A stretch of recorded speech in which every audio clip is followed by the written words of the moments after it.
Shalom saudaraku yang dikasihi Tuhan Yesus Kristus. Selamat berjumpa lagi dalam renungan hari ini.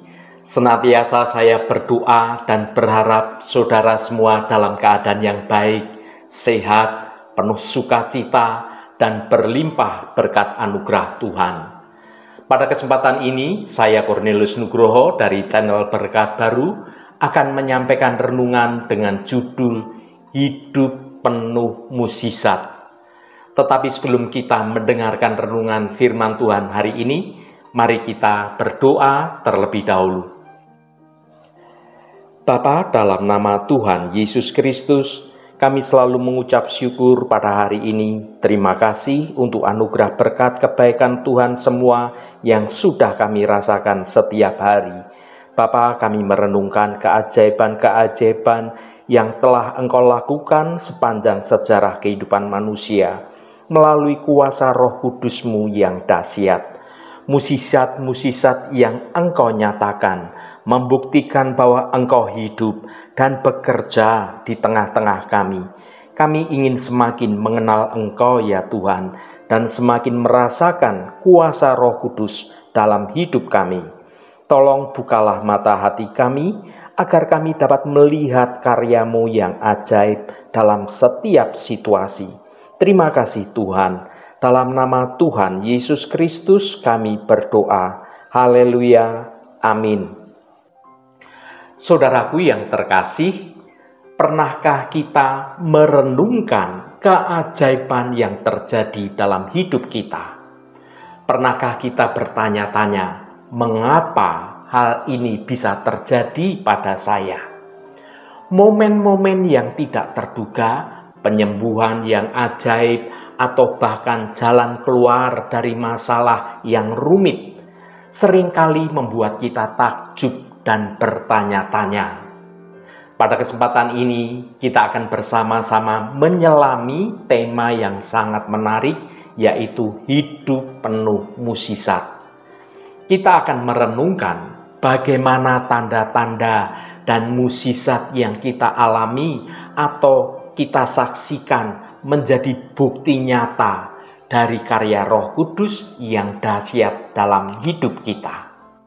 Mari kita baca Kisah Para Rasul pasal 5 ayat 12. Dan oleh rasul-rasul diadakan banyak tanda dan mukjizat di antara orang banyak. Semua orang percaya selalu berkumpul di serambi Salomo dalam persekutuan yang erat. Saudaraku, ayat ini menggambarkan gambaran yang sangat menarik tentang awal mula gereja mula-mula.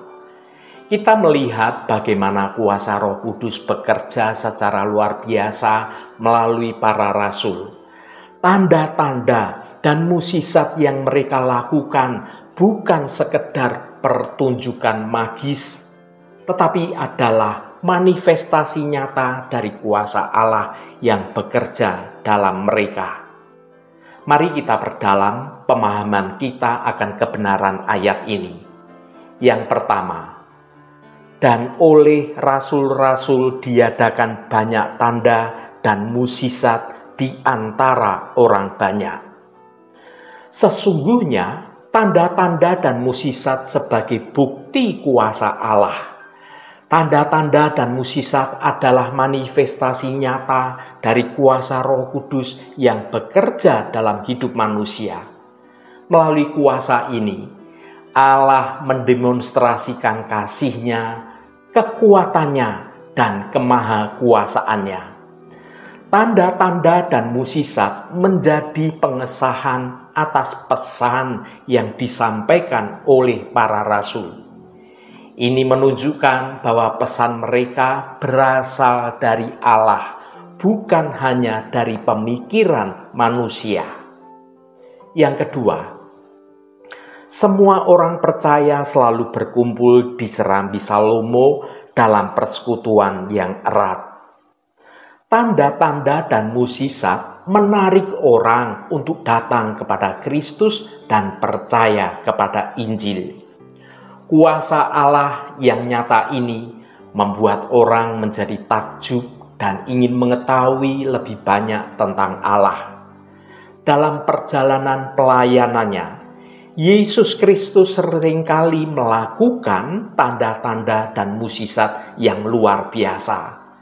Dari menyembuhkan orang sakit, menghidupkan orang mati, hingga menenangkan badai. Kuasa Allah yang nyata dalam dirinya menarik perhatian banyak orang. Kebenaran Alkitab ini mengajak kita untuk merenungkan bagaimana kuasa Allah yang dahsyat ini masih relevan hingga zaman saat kita berada sekarang ini. Dan bagaimana kita di zaman sekarang ini dapat menjadi saksi-saksi yang hidup dari kuasa Tuhan. Saudaraku yang dikasihi Tuhan, mukjizat adalah sebuah kata yang sangat menarik untuk dibahas. Mengapa mukjizat ini menarik untuk dibahas? Karena semua orang menginginkan mukjizat akan terjadi dalam hidupnya. Banyak orang datang berbondong-bondong menghadiri acara-acara KKR atau kebaktian-kebaktian dengan harapan beroleh mukjizat, disembuhkan dari sakit penyakit, diberkati dan dipulihkan rumah tangganya, ekonominya, bisnisnya, pergaulannya, dan masih banyak lagi mukjizat yang diharapkan. Tetapi tidak sedikit juga orang yang justru bersikap apatis, acuh tak acuh, masa bodoh, tidak peduli ketika mendengar kata mukjizat.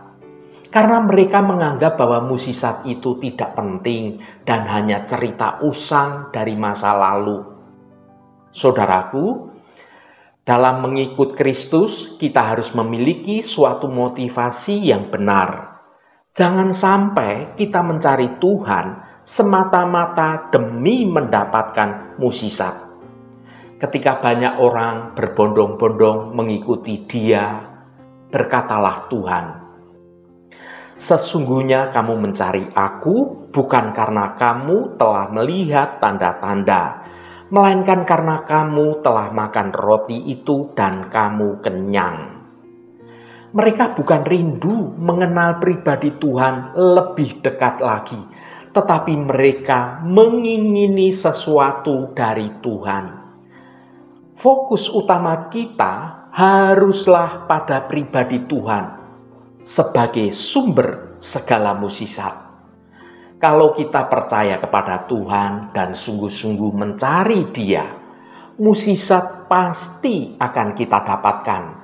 Karena ketika kita menerima Kristus sebagai Tuhan dan Juru Selamat, kita menerima paket keselamatan komplit yang mencakup juga tanda-tanda dan mukjizat. Artinya, mukjizat itu bukanlah sesuatu yang tidak mungkin kita dapatkan di zaman sekarang ini, melainkan menjadi bagian hidup kita. Mari kita baca Markus pasal 16 ayat 17 dan 18.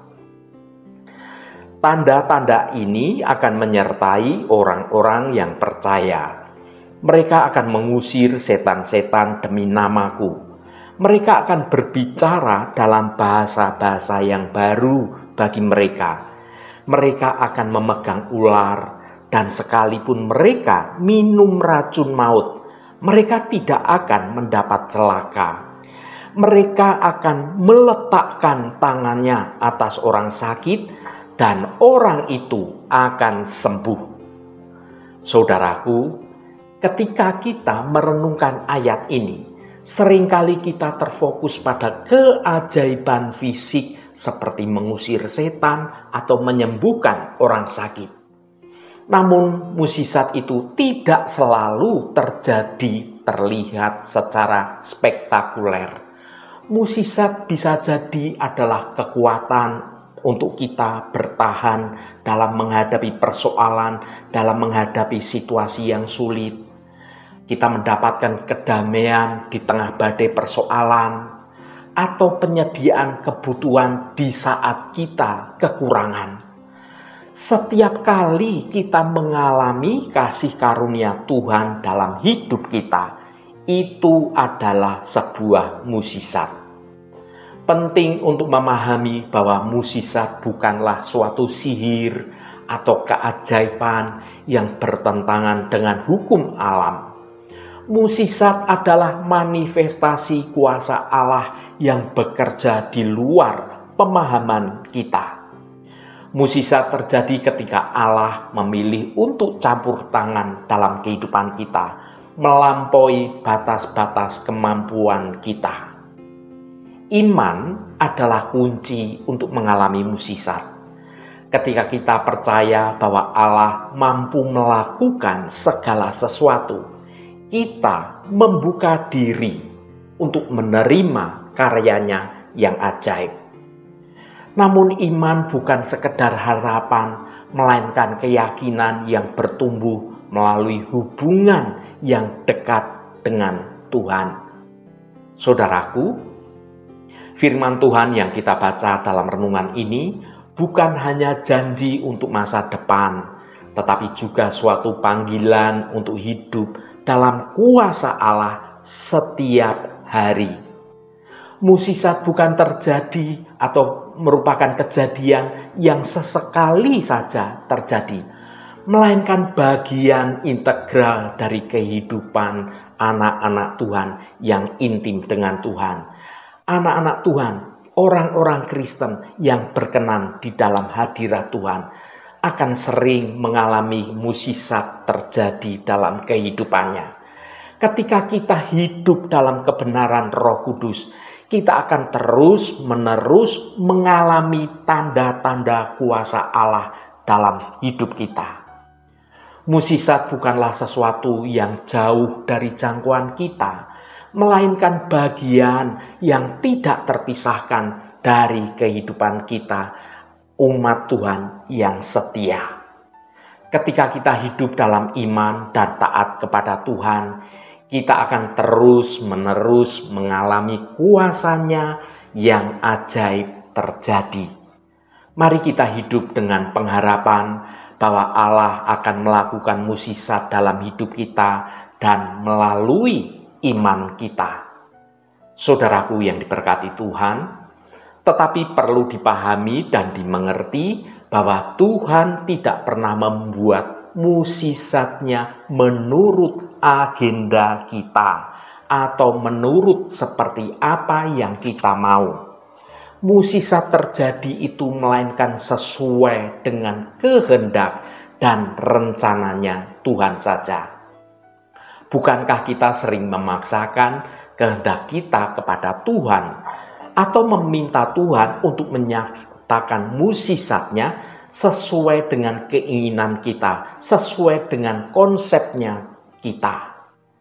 Kalau kita hidup benar sesuai dengan kehendak Tuhan, maka tanda-tanda penyertaan Tuhan dan mukjizatnya akan kita rasakan setiap hari. Tidak perlu kita mengejar mukjizat. Yang terpenting dalam hidup ini, kita dekat dengan Tuhan, karena Tuhan adalah sumber mukjizat. Kejarlah kebenaran Tuhan dan carilah wajah Tuhan, karena Tuhan itu sumber mukjizat yang sejati. Haleluya, Tuhan memberkati kita semua. Mari kita tutup renungan ini dengan berdoa. Allah Bapa yang kami sembah dalam nama Tuhan Yesus Kristus, terima kasih atas kebenaran firman-Mu yang sudah kami dengar pada hari ini. Bapa, kami ingin semakin memahami bahwa mukjizat bukan hanya peristiwa yang terjadi sesekali waktu, tetapi bisa menjadi bagian dari kehidupan kami sehari-hari sebagai orang percaya. Kami mohon bukalah mata hati kami, agar kami dapat melihat karya-Mu yang ajaib dalam setiap situasi. Bantulah kami untuk tidak membatasi kuasa-Mu, tetapi percaya bahwa Engkau sanggup melakukan lebih dari yang dapat kami pikirkan atau kami bayangkan. Bapa, kami rindu mengalami mukjizat dalam hidup kami. Bukan hanya mukjizat penyembuhan fisik, tetapi juga mukjizat dalam hubungan, pekerjaan, dan segala aspek kehidupan kami. Kami ingin menjadi saluran berkat bagi orang-orang di sekitar kami, membawa harapan dan mukjizat dalam nama-Mu. Tuhan, kami menyadari bahwa iman adalah kunci untuk menerima mukjizat. Kuatkanlah iman kami, agar kami selalu percaya pada janji-janji-Mu.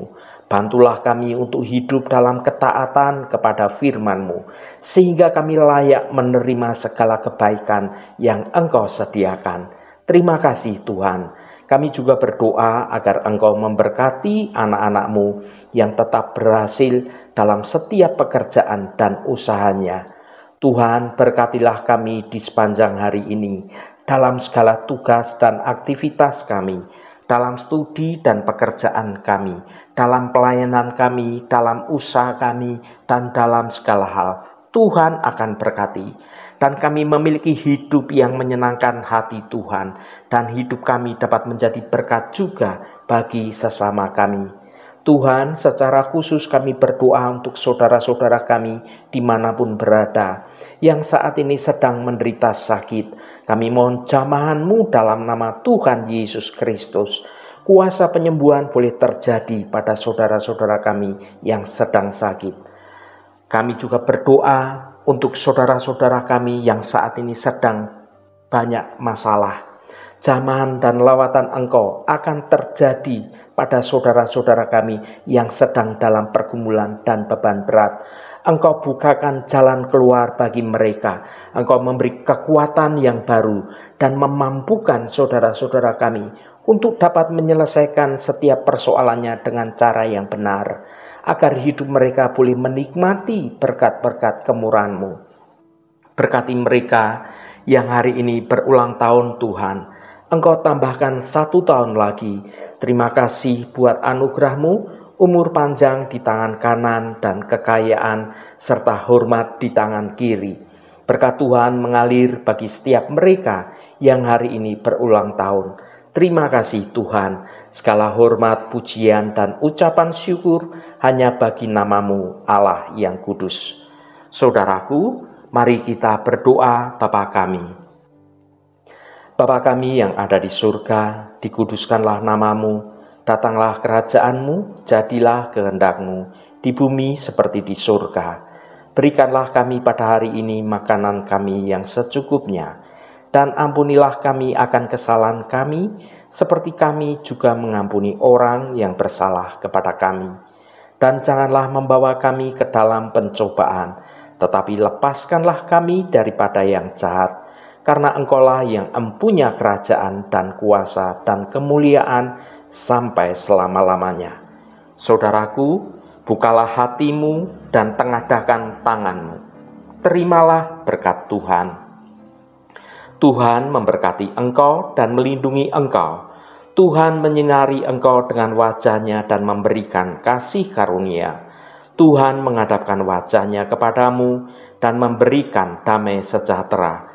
Berkat anugerah dari Bapa Surgawi, cinta kasih karunia dari Tuhan Yesus Kristus, dalam persekutuan dan penghiburan Roh Kudus, menyertai kita semua sekarang ini dan sampai selama-lamanya. Dalam berkat Tuhan Yesus Kristus, haleluya, amin. Puji Tuhan, saudaraku semua, saya percaya firman Tuhan hari ini sudah menjadi berkat yang akan menuntun hidup kita semua. Saudaraku, mari kita jadikan renungan ini sebagai motivasi untuk terus hidup dalam kebenaran dan kasih Tuhan. Jangan pernah takut untuk menghadapi hari esok, karena Tuhan telah menyediakan jalan yang terbaik bagi kita. Dengan iman yang teguh, kita akan mampu menaklukkan segala rintangan dan meraih kemenangan dalam Kristus dan menikmati mukjizat-mukjizat terjadi dalam hidup kita. Roh Kudus senantiasa menolongmu dan menuntunmu hidup dalam jalan kebenaran Tuhan. Saudaraku, saya sangat senang sekali dan berterima kasih jika Anda berkenan memberikan komentar pada konten video ini dan bagikan renungan ini pada teman dan sahabat Anda, agar mereka diberkati juga melalui renungan ini. Terima kasih saudaraku, sampai bertemu kembali. Shalom, Tuhan memberkati.